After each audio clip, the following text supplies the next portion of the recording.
Hi పిల్లలు, మనము అంకెలు నేర్చుకుందాం. సరేనా?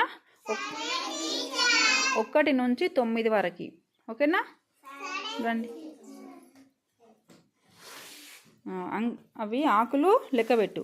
1 2 3 4 5 6 7 8 9. Very good. కదా 9 ఎంత? అది 9.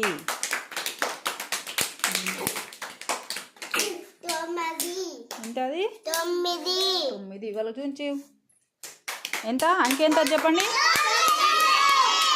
ఎంత భవ్య? అదెంత? 9.